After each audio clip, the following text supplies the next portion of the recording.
सभी बच्चों को नमस्कार। आप सभी का स्वागत है इस प्यार भरी महफिल में। मेरे प्यारे दोस्तों, आप लोगों के एग्जाम्स में जब स्टेनो की बात कही जाए तो इंग्लिश ही सबसे ज़्यादा इंपॉर्टेंट रोल प्ले करता है। और इंग्लिश में अगर हमने थोड़ी सी भी गलती करी तो सारा पेपर बर्बाद है। मेरे प्यारे दोस्तों, आप सभी के लिए लेकर आया हूं मैं एक बहुत ही खूबसूरत सा सेट, जिसमें हम स्टेनो के प्रीवियस ईयर क्वेश्चंस की आपके साथ बेहद खूबसूरत प्रैक्टिस करेंगे। हर एक सवाल पे कुछ नया सीखने को मिलेगा।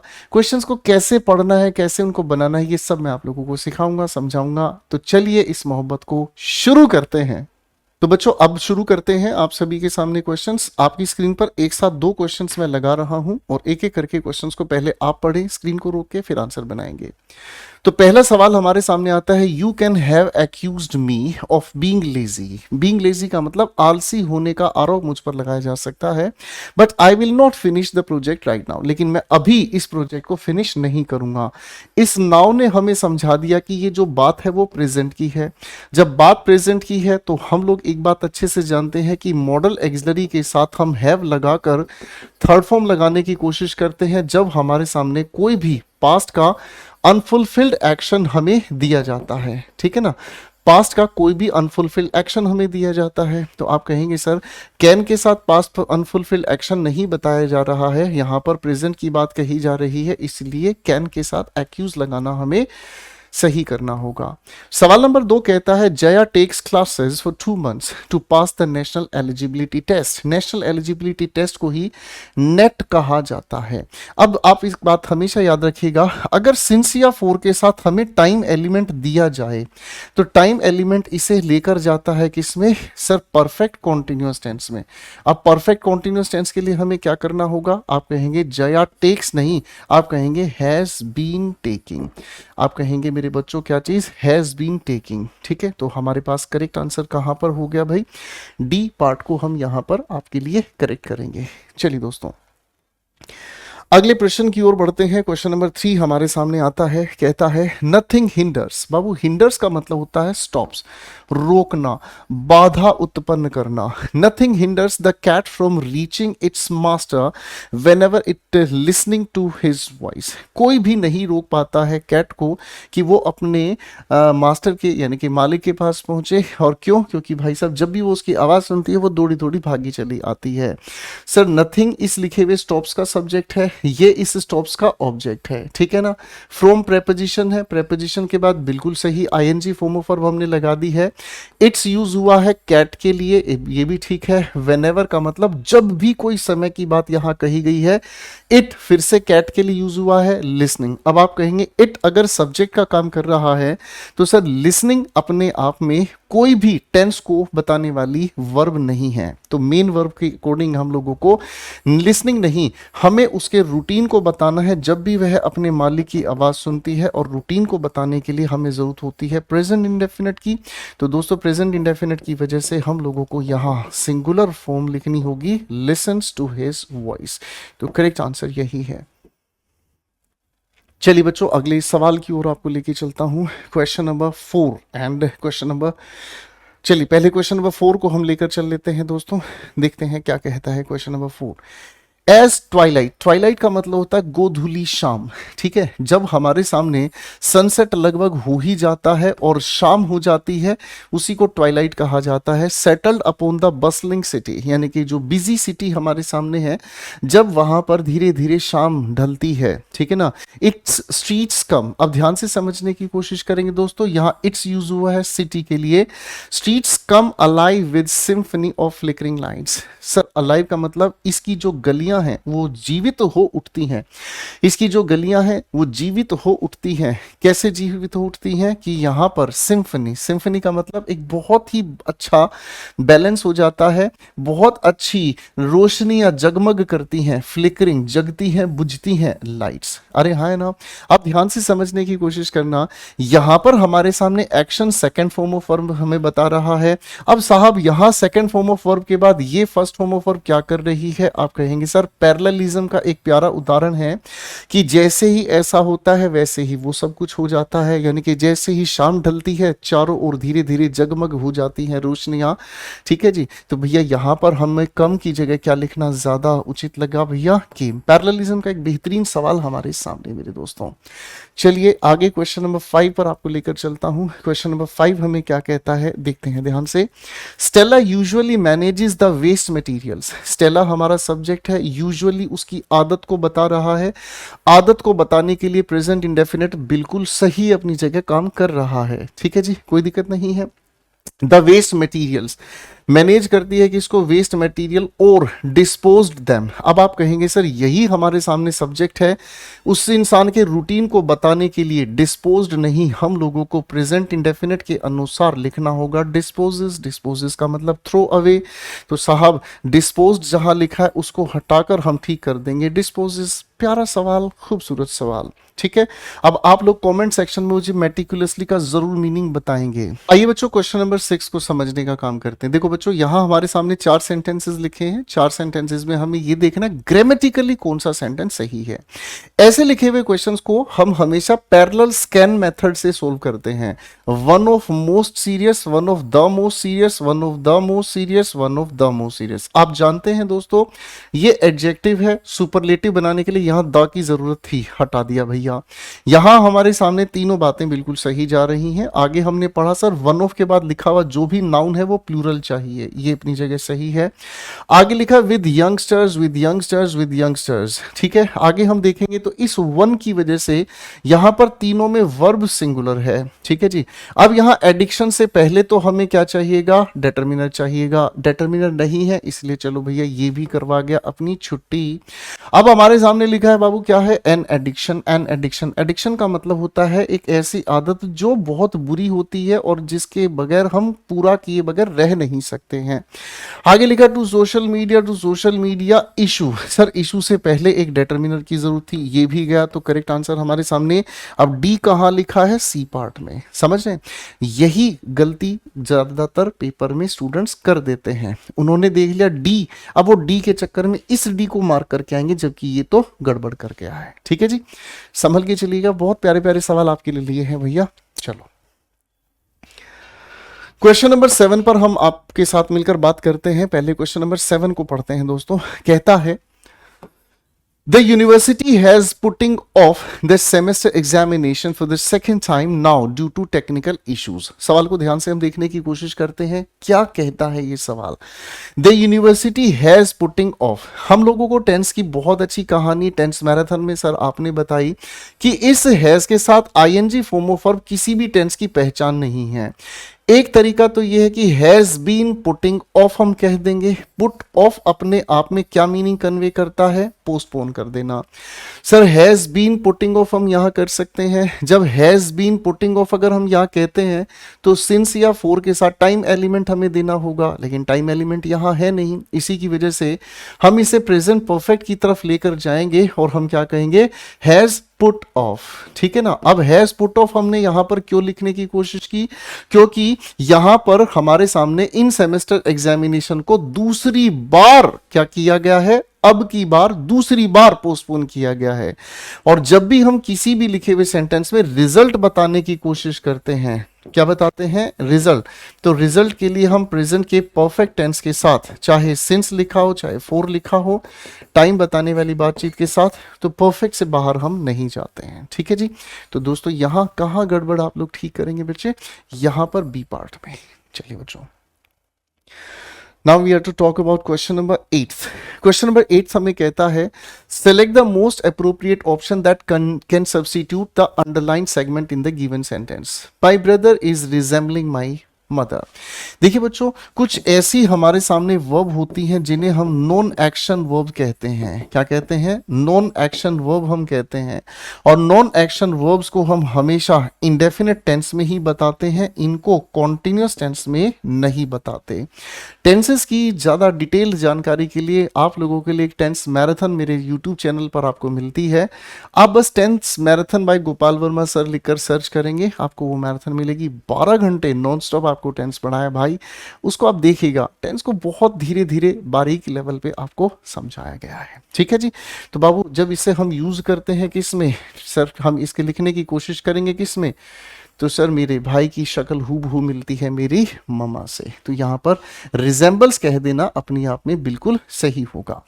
आइए बच्चों क्वेश्चन नंबर 9 की तरफ आपको लेकर चलते हैं। क्वेश्चन नंबर 9 हमें कहता है क्या, Physical activity has been projected to be helpful and avoidance of depression by the experts। ठीक है जी, एक्सपर्ट्स ने क्या डिफाइन किया है, physical activity has been projected. Projected का मतलब क्या होता है, जिसे आपके सामने पेश किया गया है, जिसे आप सभी के सामने क्या किया गया है, पेश किया गया है।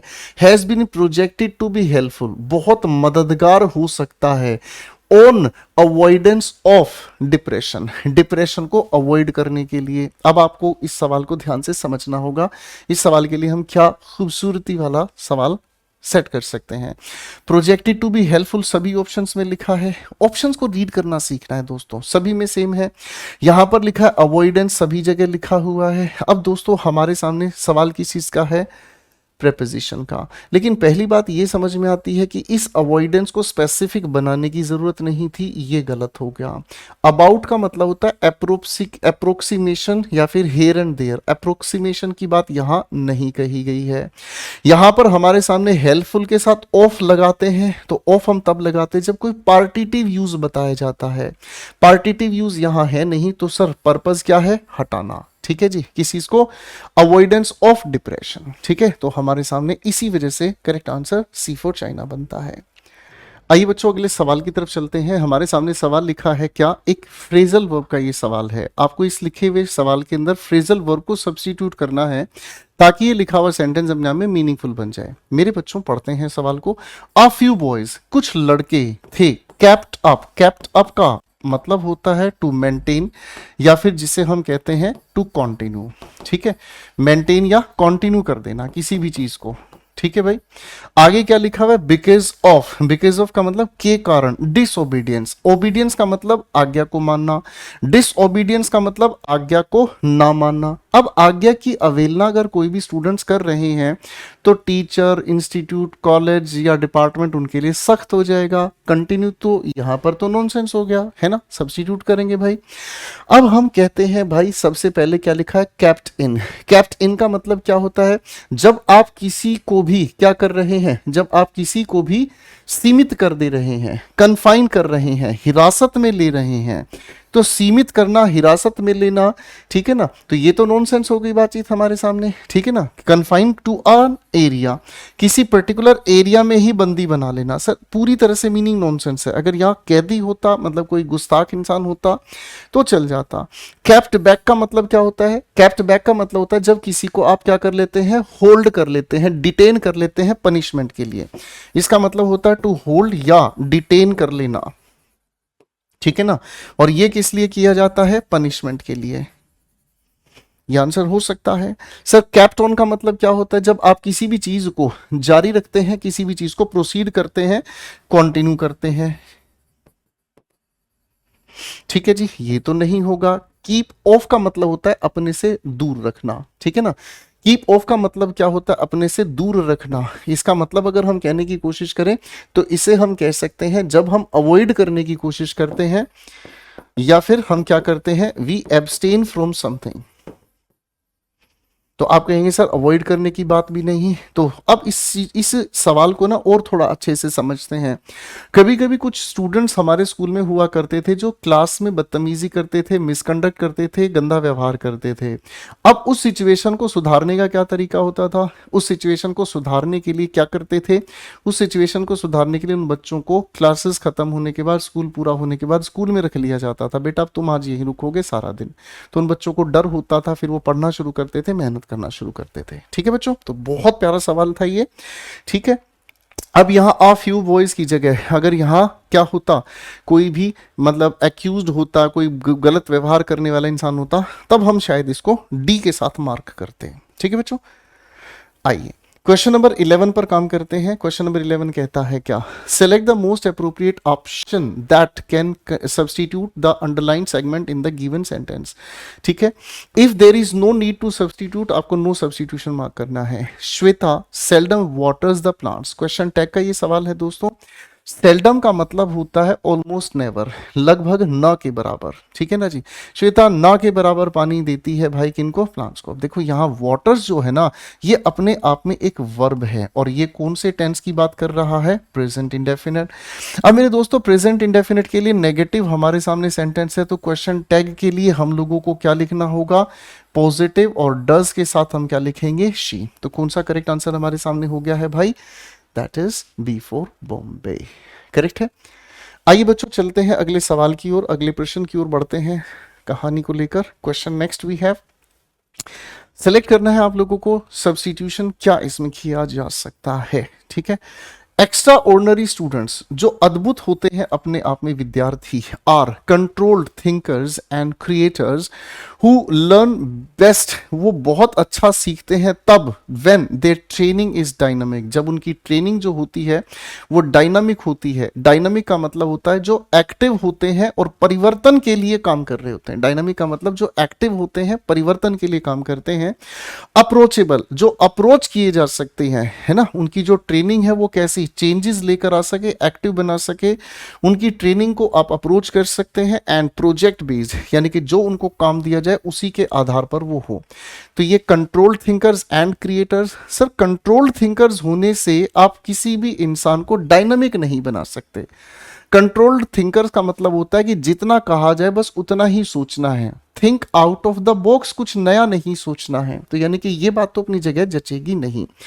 अब आप कहेंगे liable thinker and creators. Liable thinker का मतलब क्या हुआ, जो जिम्मेदारियों के बारे में ही सोचते हैं। तो सर जो जिम्मेदारियों के बारे में सोचते हैं वो डायनामिक नहीं हो सकते हैं। सब्जेक्टिव थिंकर का मतलब होता है सब्जेक्ट। देखो बच्चों दो तरह की अप्रोच होती है, एक होती है सब्जेक्टिव। सब्जेक्टिव अप्रोच का मतलब होता है एक इंसान पर्सनली कैसा सोचता है, और एक होती है ऑब्जेक्टिव थिंकिंग, यानी कि जो सारे लोग सोचते हैं, that is called objective thinking. समझ रहे हैं। पॉपुलेशन को लेकर मेरे क्या विचार हैं, ये सब्जेक्टिव थिंकिंग है। पॉपुलेशन को लेकर पूरा समाज क्या सोचता है, ये ऑब्जेक्टिव थिंकिंग है। तो केवल सब्जेक्टिव थिंकर्स इस मामले में नेगेटिव रोल प्ले करेंगे। ठीक है ना, वो नेगेटिव किस तरह से हो जाएंगे, वो अच्छा नहीं सीख पाएंगे, सिर्फ अपनी सोच के ऊपर ही काम करेंगे। बायस्ड थिंकर भी नेगेटिव वर्ड है। आप कहेंगे कौन से ऐसे इंसान हमें चाहिए, जो इंडिपेंडेंट सोच के लोग हैं। और जो लोग इंडिपेंडेंट सोच के लोग होते हैं ना, वही क्रिएटिव बनते हैं, वही डायनामिक कहलाते हैं, वही वो लोग होते हैं जो किसी भी प्रोजेक्ट पर कुछ नई तरह से अच्छा काम कर सकते हैं। क्योंकि यहां लिखा है लर्न बेस्ट, अच्छा सीख सकते हैं। ये अपने आप में सच में बहुत अच्छा क्वेश्चन था। आपको इस क्वेश्चन में एग्जैक्टली क्या पूछा गया है, क्वेश्चन को पढ़कर उसको कॉन्टेक्चुअली ठीक कर सकते हैं। नहीं, यहाँ कोई ग्रामर काम नहीं आ रही है, यहाँ कोई वोकेबलरी काम नहीं आ रही है। यहाँ आपके सामने लिखी हुई इस सेंटेंस के अंदर आपको ना इसकी सेंस को जनरेट करना सीखना, कि ये एक्चुअल में किस कॉन्टेक्स्ट को, किस भाव को, किस अर्थ को हमें बताना चाहता है। उसके अनुसार हम इस क्वेश्चन का आंसर मार्क किए भाई। अच्छा सवाल, बेहतरीन सवाल।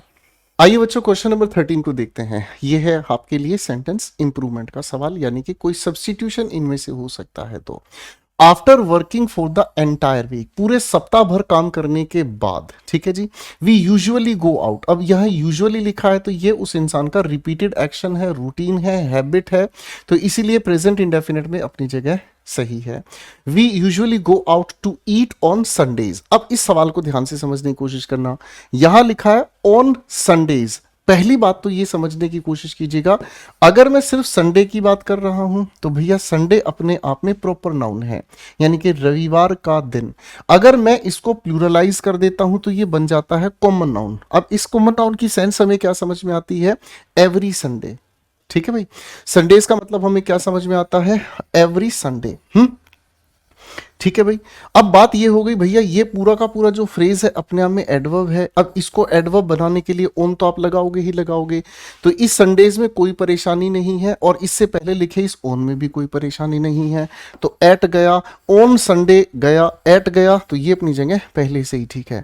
अब सामान्य अगर कोई भी बच्चा जो इस कॉन्सेप्ट की अच्छी जानकारी नहीं रखता, जो सिलेक्शन बैच में मुझसे ये चीज नहीं समझ पाया, तो बाबू वो ये क्वेश्चन जानबूझकर गलत करके आएगा और ये कहेगा अरे सर ऑन के साथ संडे आता है, जबकि इसमें कोई भी इंप्रूवमेंट की आवश्यकता नहीं है मेरे बच्चों। ठीक है जी, नेक्स्ट क्वेश्चन पर बढ़ते हैं दोस्तों, आइए।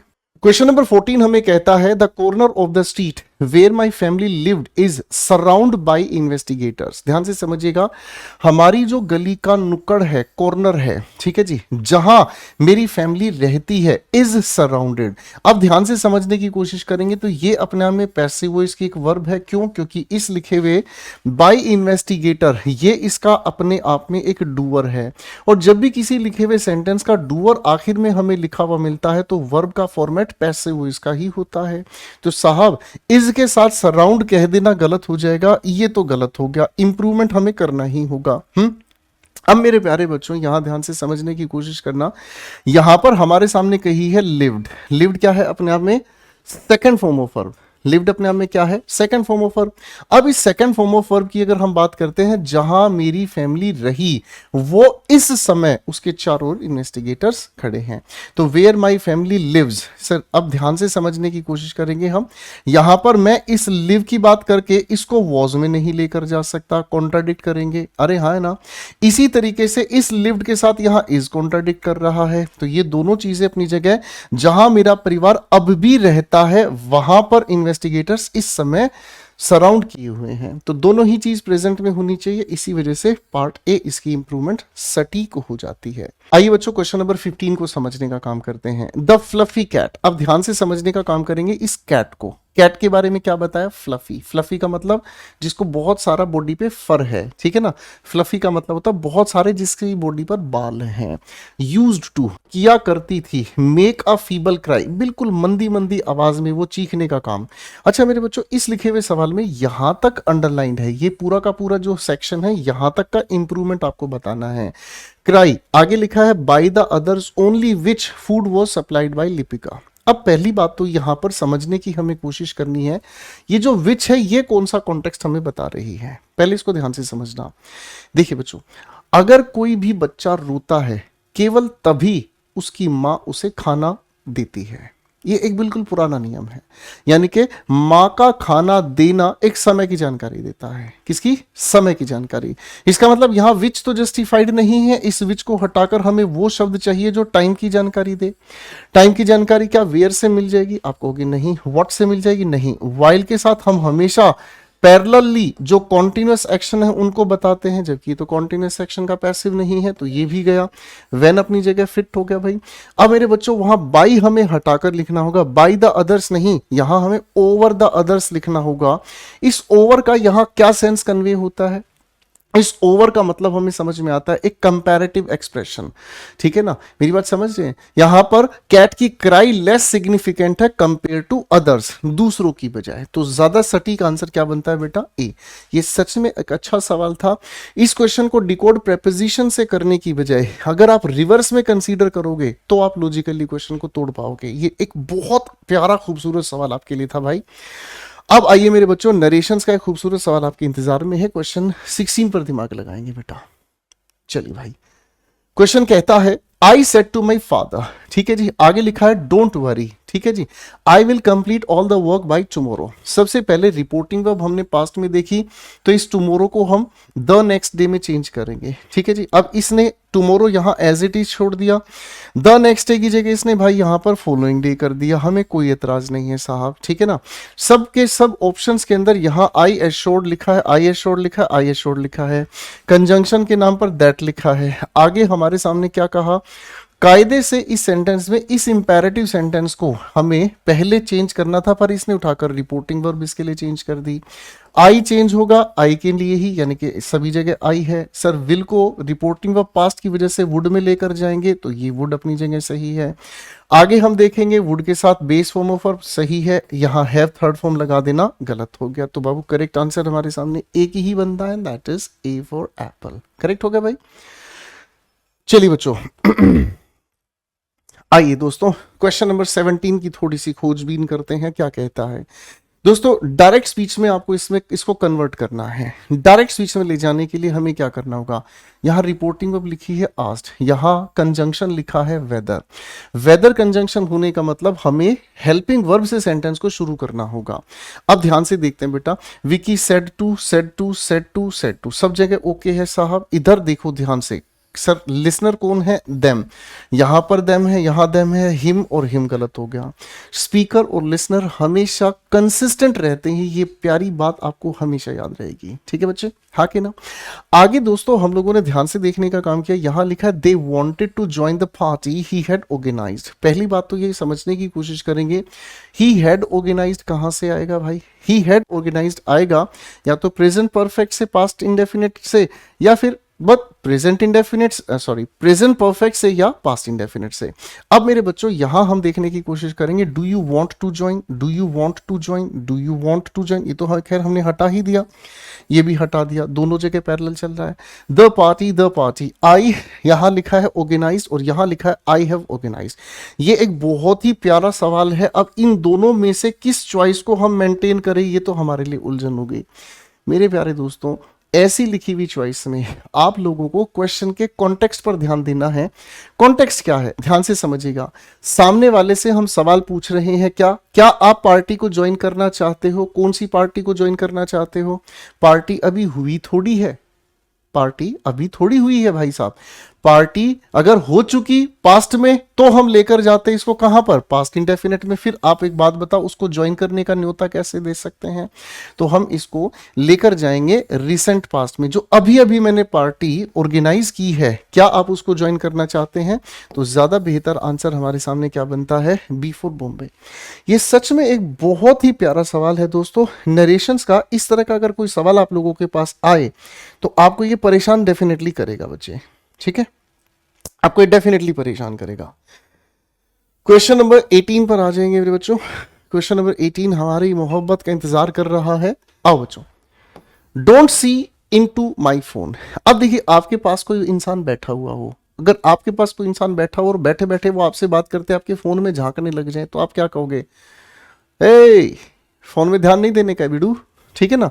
तो सी की जगह हमें क्या करना होगा, वॉच के साथ इनटू बिल्कुल गलत चला गया, वॉच के साथ थ्रू बिल्कुल गलत चला गया। थ्रू का मतलब तो होता है जब किसी 3 डायमेंशनल ऑब्जेक्ट के जरिए कोई आप काम करते हैं। सी थ्रू बिल्कुल भी नहीं होता, सी थ्रू का मतलब होता है किसी की चालाकी को देख लेना, समझ लेना।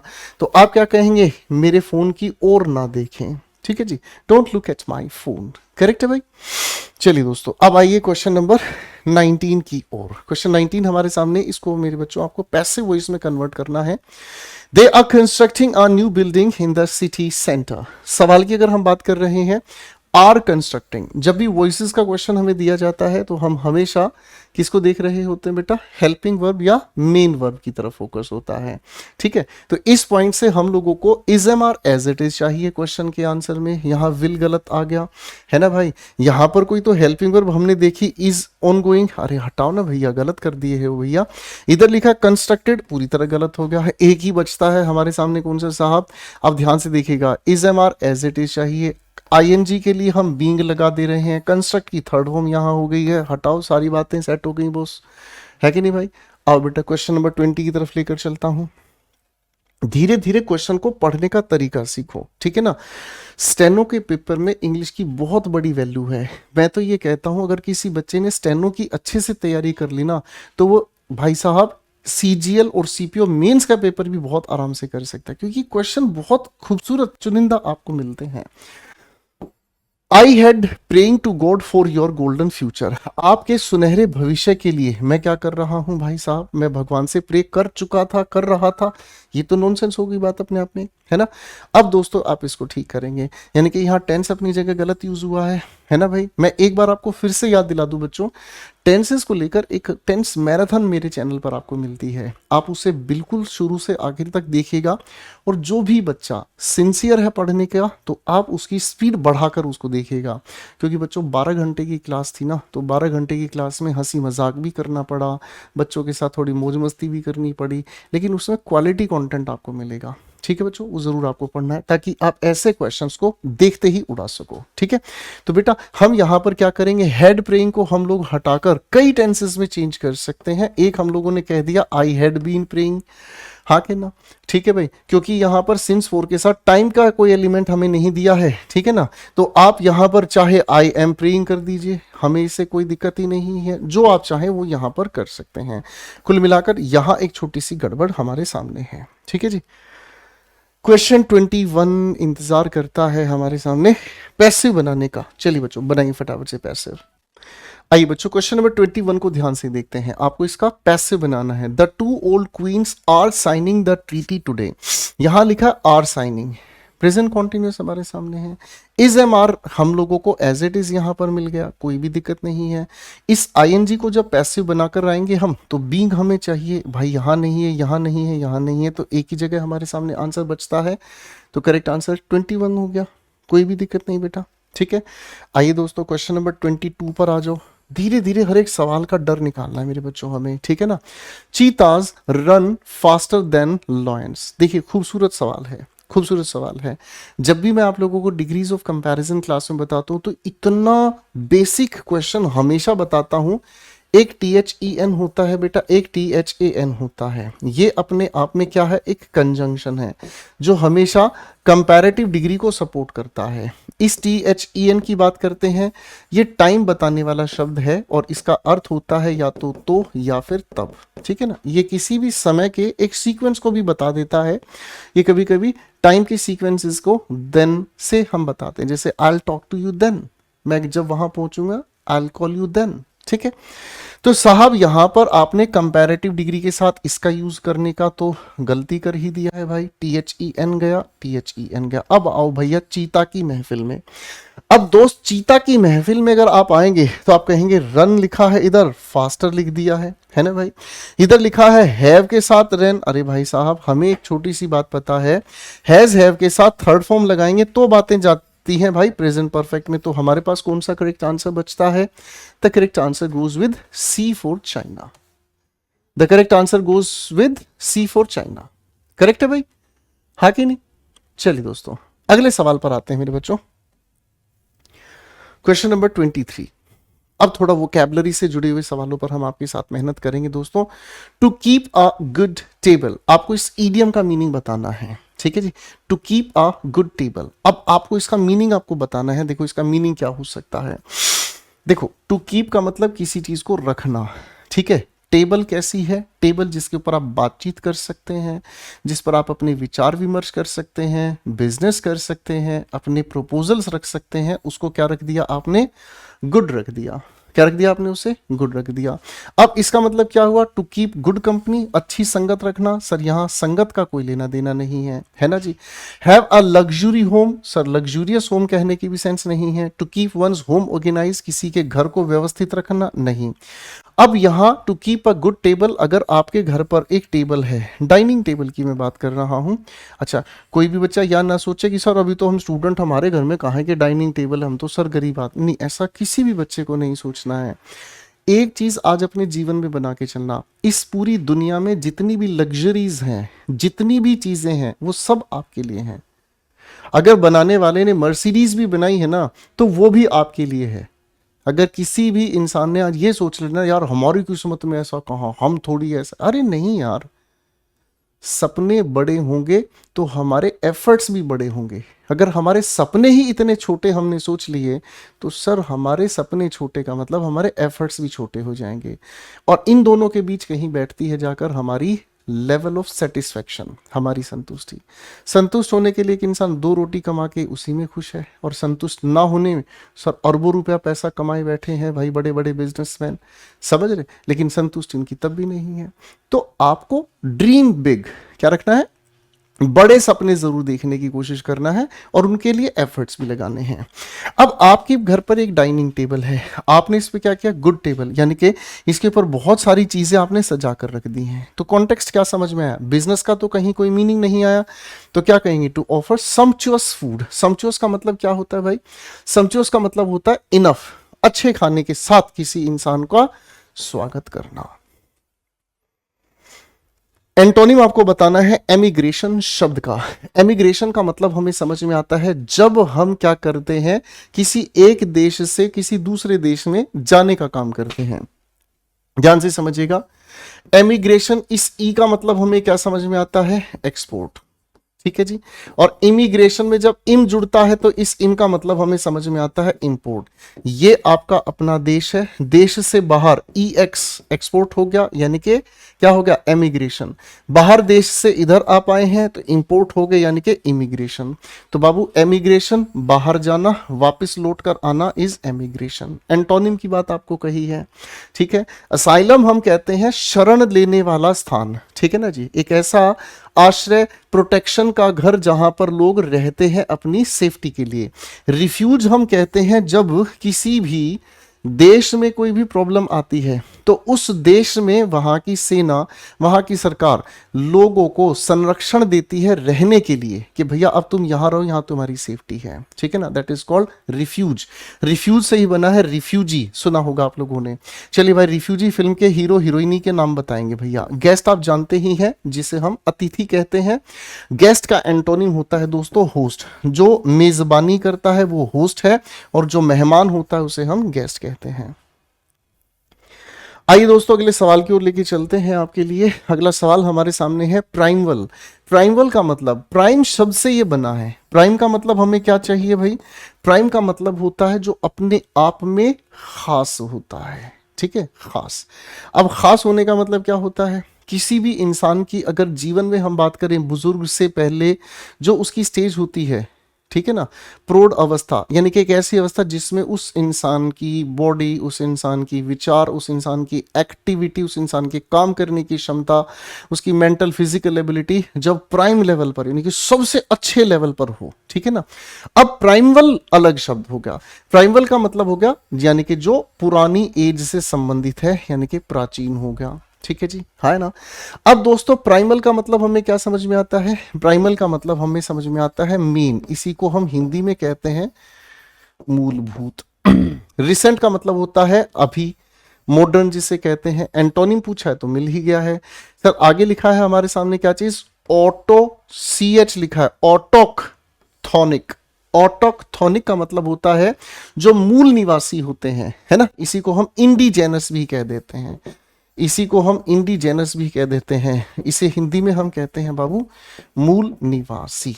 ठीक है ना जी, जो किसी जगह के मूल निवासी है, जहां उनका जन्म हुआ, जहां उनका मतलब जो भी हुआ ओरिजिनेशन हुआ। ठीक है जी। और इंडिजेनस इसी का सिनोनिम है दोस्तों। तो हमारे पास एंटोनिम के लिए रिसेंट बहुत प्यारा शब्द है।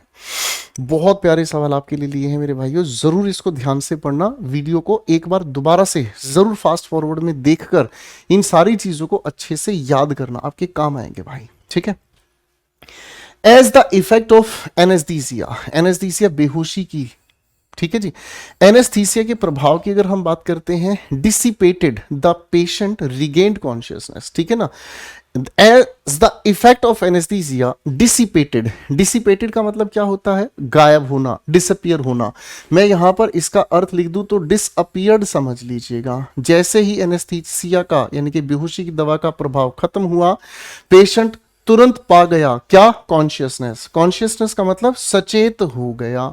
अब डिसअपियर्ड का एंटोनिम यहां पर हमें क्या है सर, हमें सिनोनिम लो भाई, सिनोनिम तो यहां चुपचाप पहले से ही बैठा है ना। हाइटेंड का मतलब क्या होता है, जब प्रभाव में क्या हो गई, तीव्रता आ गई, इंक्रीज्ड। ठीक है ना। ओके, इनहेंस्ड और हाइटेंड दोनों सिनोनिम हो गए। इनहेंस का मतलब भी क्या होता है, जब कोई चीज इंप्रूव हो गई, इंक्रीज हो गई, इसमें भी कोई दिक्कत नहीं है। रिटर्न आप जाते हैं, वापस लौट कर आ जाना, तो सर हटाओ। ठीक है जी, चलो भाई। और अगर बच्चा कोई ध्यान ना देना तो सर यहीं पर इसका आंसर मार्क कर देता, गलती कर देता भाई। ठीक है ना, लेकिन अब गलत नहीं करेंगे इस क्वेश्चन को आप दोस्तों। Question number 5 ladies and gentlemen we have, चलिए क्वेश्चन को देखते हैं। सेलेक्ट कीजिएगा ईडियम का मीनिंग है टेक अवे। टेक अवे का मतलब चलते चलते किसी चीज को अपने साथ लेकर चले जाना, ठीक है। योर ब्रेथ है ना। अब कोई चलते चलते अगर मान लीजिए आपकी सांसें भी अपने साथ ले जाए, मैं आपको सिचुएशन समझाता हूं। बदन पे सितारे लपेटे हुए, ओ जाने तमन्ना किधर जा रही हो। समझ रहे हो इस गाने को? आगे अगर आप सुनोगे ना, जरा पास आओ तो चैन आ जाए, चैन आ जाए। इसका मतलब तुम बदन पे सितारे लपेटे जो जा रही हो ना, मेरी पूरी अटेंशन, मेरी सांस तुम्हारे साथ जुड़ गई है, मुझे चैन नहीं आ रहा है। Got it? तो इसका मतलब क्या समझ आया भाई? इसका मतलब ये समझ में आया, मेरा चैन वैन सब उजड़ा। तो इसका चैन वैन सब जो उजड़ गया ना भाई, फॉलिंग इन लव, प्यार में पड़ गया है भाई शिकारी। आप कहोगे नहीं सर, प्यार में पड़ने की बात नहीं करेंगे, ठीक है जी। किलिंग, मार डाला अल्लाह। एग्जॉस्टिंग, थका दिया। अब ये मैं बोल नहीं पाऊंगा भाई। आप कहेंगे सर एस्टोनिशिंग, जो आपको पूरी तरीके से क्या कर रहा है? एस्टोनिश कर रहा है, आश्चर्यचकित कर रहा है, ठीक है जी। तो आशिक मिजाजी लोग हमारे सामने बी पॉइंट को मार्क करते, लेकिन पेपर वाला उड़ा देता भाई आशिक मिजाजी लोगों को, ठीक है जी। आइए दोस्तों, एंटोनिम बताना है ब्लिट्स शब्द का। पहले ब्लिट्स शब्द के बारे में थोड़ा सा मैं आप लोगों को बता दूं भाई। पहले ब्लिट्स शब्द के बारे में आपको बता देता हूं, ठीक है ना। ब्लिट्स का मतलब एग्जैक्टली होता क्या है? इसे हम कहते हैं एक तरह का बहुत तकाजे में किया गया अटैक। अटैक को ही आप असॉल्ट भी कहते हैं। एंटोनिम बताना है दोस्तों, ठीक है ना जी। देखो ये तो हमारे सामने सिनोनिम हो गया भाई, हाँ है ना। किल की बात करते हैं तो लगभग लगभग सिनोनिम हो गया भाई। हार्म की बात करते हैं लगभग सिनोनिम हो गया भाई, क्योंकि ये सारे के सारे शब्द क्या हैं? अपने आप में नेगेटिव हो गए। अरे हाँ है ना, मेरी बात समझ रहे? तो ये हमारे सामने बनता है ऑब्ट्यूज। ऑब्ट्यूज का मतलब क्या होता है? डल। डल का मतलब क्या होता है? जिसका प्रभाव कम होता है। डल हम किसे कहते हैं भाई? जिसका प्रभाव कम होता है। और प्रभाव कम होने का मतलब क्या होता है? जो एकदम से रिएक्ट नहीं करता, इसे हम कहते हैं स्लो रिएक्ट करने वाला। स्लो रिएक्ट करने वाला, तो यही इसके लिए करेक्ट एंटोनिम बन जाता है। आप इसको ऐसे समझ लीजिएगा, आपके पड़ोस में कोई ऐसा इंसान है जो एकदम से गुस्से में भड़क जाता है। अगर मान लो उसकी पार्किंग की जगह आपने अपनी गाड़ी पार्क कर दी, ठीक है ना, उसे देखते ही वो एकदम गुस्से में भड़क जाता है, गाली गलौज करना शुरू कर देता है, परेशान कर देता है। कैसे हिम्मत हो गई तुम्हारी? एक आप इंसान है बिल्कुल शांत है, कहते कोई बात नहीं साहब, हटा लेंगे, आगे से गाड़ी यहां नहीं लगाएंगे। तो ये दोनों एंटोनिम, ये दोनों शब्द आप अपने आस पड़ोस के लोगों के लिए यूज करेंगे मेरे भाइयों, ठीक है। आइए क्वेश्चन नंबर 7 को देखते हैं। सिलेक्ट कीजिएगा एप्रोप्रिएट सिनोनिम इस शब्द के लिए। ओमिशन। ओमिशन का मतलब होता है किसी चीज को हटा देना। ओमिशन का मतलब क्या होता है भाई? ओमिशन का मतलब होता है भाई किसी चीज को हटा देना, ठीक है ना। अब ओमिशन का मतलब होता है हटा देना, तो डिलीट शब्द से बना है डिलीशन। सिनोनिम ही पूछा था, ये सिनोनिम हो गया भैया, सिनोनिम पूछा था ना साहब। मेंटेन का मतलब क्या होता है? जब आप किसी भी चीज को असली कंडीशन में यूं का यूं बनाए रखते हैं, तो this is what you call maintain. तो ये तो नहीं होगा भाई, ठीक है जी।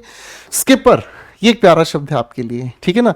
स्किपर हम किसे कहते हैं भाई साहब? स्किपर बेसिकली डांस में भी स्किपर होते हैं भाई, ठीक है। सिंगिंग कंपटीशन में भी स्किपर होते हैं भाई। अगर हम किसी गेम की बात करें तो ये अपने आप में एक कैप्टन होता है भाई, जो लीड करता है किसी भी टीम को, ठीक है जी। अब अगला शब्द आ रहा है अलग से, एक्रूअल। एक्रूअल का मतलब क्या होता है? इसका मतलब होता है जब आप लगातार किसी चीज को बढ़ा देते हैं, इससे हम कहते हैं ग्रेजुअल इंक्रीज, ठीक है जी। ग्रेजुअल इंक्रीज, जब लगातार आप किसी चीज को बढ़ाते हैं। हिंदी में तो इस शब्द को और अच्छे से समझेंगे हम, इसे हम कहते हैं संचय, ठीक है ना। संचय को अंग्रेजी में हम कहते हैं अकमलेशन। क्या कहते हैं? अकमलेशन। स्पेलिंग को मेरे साथ लिखकर याद कीजिएगा, ACCUMULATION, अकमलेशन। यानी कि जब आप किसी भी चीज का संचय करते हैं, इकट्ठा करते हैं, ठीक है भाई। करेक्ट हो गया बच्चे? बहुत ही बेहतरीन सवाल है, दिल खुश हो जाएगा आज आप लोगों का मेरे बच्चों, ठीक है जी। सिनोनिम आप लोगों को बताना है किस शब्द से? जुबिलेंट। क्या शब्द है भाई? जुबिलेंट। जुबिलेंट शब्द का मतलब होता है जो इंसान बहुत बहुत ज्यादा खुश होता है अपनी किसी चीज को पाकर। इसको हम इलेटेड भी कह सकते हैं, इसे हम ओवरजॉयड भी कह सकते हैं। अब ये ओवरजॉयड किस चीज पर हो सकता है? किसी भी विक्ट्री पर, किसी भी चीज को पाकर। आपने कोई भी चीज पाई है और आपका दिल गदगद होया पड़ा है भाई, इसे हम क्या कहते हैं? जुबिलेंट कहते हैं। सिनोनिम पूछा है, ओवरजॉयड। खत्म हो गई बातचीत भाई। टेरिफाइड अपने आप में एक नेगेटिव वर्ड है। देखो जुबिलेंट पॉजिटिव वर्ड है, पॉजिटिव वर्ड ही है। टेरिफाइड खतरे से, जो आतंकित है। सर जर्नीड का मतलब क्या हुआ? जर्नी से जर्नीड बना है, इसका मतलब ट्रेवल्ड हो गया, पॉजिटिव वर्ड है। लेकिन इसका मतलब होता है क्या चीज? ट्रेवल्ड, जिसने बहुत यात्रा की है। स्टंटेड, स्टंटेड का मतलब क्या हुआ? स्टंटेड का मतलब होता है हिंडर्ड, जिसे हम कह देते हैं रोका हुआ, जिसकी वृद्धि को, जिसकी तरक्की को या जिस काम को आगे बढ़ने से रोका गया हुआ है। ठीक है ना जी? कोई भी काम जो आगे बढ़ाया जा सकता था उसको बढ़ने से दिया गया है रोक मेरे दोस्तों। Question number 9 we have.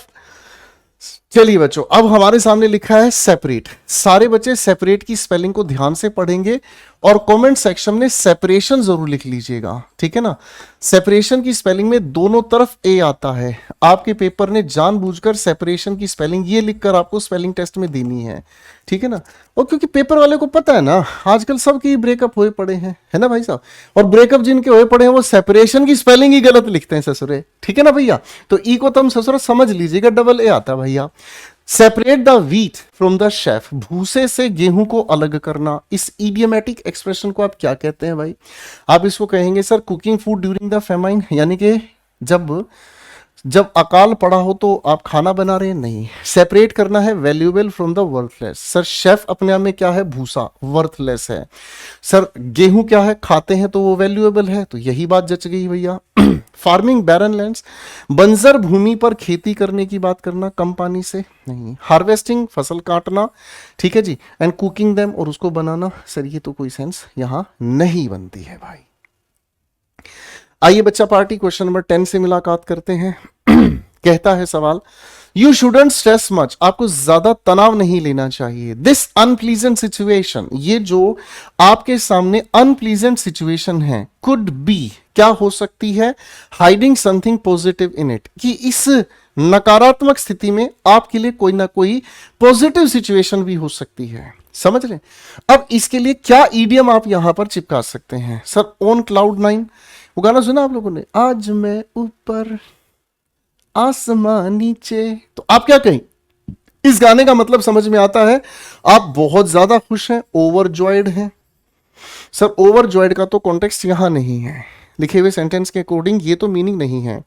Every cloud has a silver lining, देखो आसमान में भले ही बादल छिपे होते हैं, आसमान में भले ही सूरज के सामने कोई बादल आ जाए, लेकिन हर क्लाउड की एक सिल्वर लाइनिंग जरूर चमकती है सूरज की रोशनी से, और वही हमें बताती है उम्मीद की किरण। Hit the nail on the head, sir बिल्कुल कील के मुंह पर चोट मारना। यहां पर एक कील है, ये आप लोगों ने हथौड़ा लिया भाई साहब और आपने सही चोट लगा दी, सही निशाने पे चोट लगाना। Over the moon, sir over the moon, cloud 9 दोनों सिनोनिम है, तो भैया ये तो हमारे सामने बेहद खुशी की बात हो गई, है ना भाई? तो दोस्तों करेक्ट आंसर हमारे सामने सेट है बॉस, है ना भाई? आइए बच्चों, वन वर्ड सब्स्टिट्यूशन के एक परिवार वाले सवाल से मिलाते हैं। गवर्नमेंट बाय ऑफिशियल्स, यानी कि जिसमें अधिकारी लोग सरकार को चलाते हैं, इसे हम क्या कहते हैं? देखो बच्चों, किसी भी शब्द के अंत में क्रेसी, क्रेसी, आर्की, क्रेसी लिखा है तो ये बताते हैं रूल को, और रूल का मतलब होता है शासन, ठीक है ना जी? अब मेरे बच्चों, ऑटो का मतलब होता है सेल्फ, ठीक है ना जी? ऑटोक्रेसी का मतलब होता है सेल्फ, है ना? इसका मतलब जहां एक ही इंसान सारी की सारी ताकतों का अधिकारी अपने आप को, सेल्फ को मान लेता है, ये तानाशाही हो गई, हटाओ भाई। सर यहां आती है प्लूटोक्रेसी, प्लूटो का मतलब होता है भाई क्या? प्लूटो का मतलब होता है रिच, तो अमीरों की बात हो गई, ये भी गया, ठीक है। मोनार्की, मोन एक के लिए कहा जाता है, ये भी गया। तो ब्यूरो, ब्यूरो ही तो बताता है ऑफिशियल्स के बारे में, ठीक है ना? वोकैबुलरी को कभी याद नहीं किया जा सकता, वोकैबुलरी याद करेंगे भूल जाएंगे, ये नेचुरल है, मैं भी आपकी जगह अगर याद करूँ ना, मैं भी भूल जाऊंगा। वोकैबलरी को टेक्निकल तरीके से तोड़ा जा सकता है। वोकैब विट्स ने आपके लिए वोकैबलरी को बहुत आसान बनाकर पेश किया है। अब की बार वोकैबलरी को टुकड़ों में तोड़ दिया ताकि आप याद हमेशा के लिए कर पाए। जरूर पढ़िएगा दोस्तों। क्वेश्चन नंबर 12 पर आते हैं। बच्चा क्या कहता है? सर हमारे सामने हमें सिनोनिम बताना है इस प्यारे से सवाल का, और ये है टॉट। टॉट का मतलब क्या होता है भाई? टॉट का मतलब होता है जो अपने आप में क्या है? स्ट्रेच्ड है। स्ट्रेच का मतलब क्या होता है? जो अपने आप में क्या है? कसा हुआ है। Something that is held, something that is held firmly, जो अपने आप में तना हुआ है, यानी कि जो अपने आप में अच्छे से कसा हुआ है, दैट इज कॉल्ड टॉट। अब टॉट के लिए सिनोनिम की बात करें तो ये हो गया एंटोनिम। एंटोनिम का मतलब क्या हो गया? समथिंग दैट इज ढीला, जिसमें लचक है। जो ढीला है, जिसमें लचक है। Something that is not tight, या जिसे आप अगर कहना चाहें तो लूज। टोन, फटा हुआ। सर फ्लेक्सिड एक नया शब्द आपके सामने आता है। अब भाई इसका मतलब हमें समझ क्या आता है? इसे हम कहते हैं सॉफ्ट। ठीक है दोस्त, ओके। इसी को आप लिंप भी कह देते हैं। हिंदी में अगर आप इसे कहें तो नर्म भी कह सकते हैं। Now we have question 13, and if you think you can do question number 14, two questions we have. चलो मेरे बच्चों बनाते हैं। एंटोनिम बताना है आपको इस प्यारे से शब्द का। एंटोनिम बताना है आप लोगों को इस प्यारे से शब्द का। ठीक है भाई, सवाल को ध्यान से समझने की कोशिश करते हैं। ठीक है, अब अगर हम इसको समझने की कोशिश करते हैं तो ये एक ऐसा शब्द है जिसके अनुसार हम कहते हैं जिसके अंदर हंसी मजाक पैदा होने की क्षमता हो। ठीक है ना, तो राइजिबल की अगर हम बात कर रहे हैं तो ये होता है जिसको देखकर हमें हंसी आ जाए। ठीक है ना, तो आप इसको अगर याद करने की कोशिश करें तो ये हो गया हमारे सामने लाफेबल। सर अगर मैं इसी को कहता हूं तो रिडिकुलस हो गया हमारे सामने। ठीक है भाई, है ना। तो दोस्तों गिड्डी का मतलब होता है जब सिर जो तेरा चकराए या दिल डूबा जाए, सिर चकराना शुरू हो जाए, दैट्स कॉल्ड गिड्डी। गिड्डी का सिनोनिम अगर मैं आपको बता दूं तो डिजी। आप अगर किसी इंसान के सामने कहते हैं यार मेरा सिर चकरा रहा है, तो आप क्या कहेंगे? I am feeling giddiness. Got it? Drool एक नया शब्द आपके सामने है। सर ड्रोल का मतलब क्या होता है? इसे हम कहते हैं जो अपने आप में विचित्र है, ऑड है, जो अपने आप में थोड़ा सा फनी है। क्यूरियस का मतलब होता है जो किसी भी चीज को जानने की बहुत इच्छा रखता है ना, जो ईगर है ना, जो जानने के लिए बड़ा इच्छुक होता है। तो सीरियस इसका एंटोनिम हो गया। ठीक है भाई। इट फील्स लाइक, ऐसा महसूस होता है जैसे I made a promise of more than my ability, मैंने वायदा किया है जितनी मेरी योग्यता थी उससे ज्यादा का। When I promise to complete this worksheet in one day, मैं एक ही दिन में इस वर्कशीट को पूरा करना चाह रहा था। तो इसका कॉन्टेक्स्ट मुझे क्या समझ में आया? जितनी मेरी हिम्मत थी ना उससे ज्यादा का मैंने प्रोमिस कर दिया। तो सर ध्यान से समझिएगा, टुक द प्लंज, डूब गया। नहीं, आपको डूबना नहीं है किसी के प्यार में, ना, डूबना नहीं है किसी के प्यार में। ठीक है ना, ओके। तो इसका मतलब ये होता है जब आप कोई भी रिस्की काम करने का किसी के सामने प्रोमिस कर बैठते हैं। हटाओ। ब्रोक माई प्रोमिस, वायदा तोड़ देना। सर ये तो आप जानते हैं, वायदा तोड़ दिया तो मुक्का नहीं मारेगा कोई आपको, वादा तोड़ना नहीं चाहिए भाई। सर बिट द बुलेट का मतलब क्या होता है? बिट द बुलेट का मतलब होता है जो आपके सामने कठिन परिस्थिति आ गई है, उस सिचुएशन को फेस करना। किसको आप कहेंगे? सर हम फेस कर रहे हैं किसको? एक डिफिकल्ट सिचुएशन को।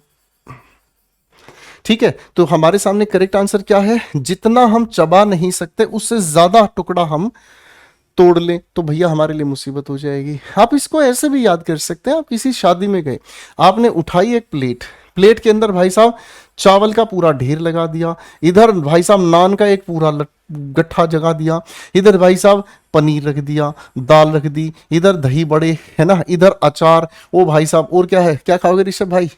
ऋषभ भाई ने कहा कि सर यहाँ एक काम करो, 2 गुलाब जामुन भी रख लो, इधर इमरती चिपका दी भाई साहब, अब भाई साहब खा के दिखाओ। अरे भाई साहब पेट हड़ताल पे चला जाएगा इतना खाना देख के। तो ये क्या हो गया, जितनी क्षमता है पेट की उससे ज्यादा भर लिया भाई साहब, तो क्या होगा, डिफिकल्ट टास्क हो गया। ठीक है भाई, तो मेरे प्यारे बच्चों, आप लोगों के साथ मिलकर एक छोटा सा प्रयास किया है। उम्मीद करता हूं आप इस पूरी क्लास का भरपूर फायदा उठाएंगे और क्लास खत्म होने के बाद इसी क्लास को दोबारा से एक बार फिर से देखेंगे।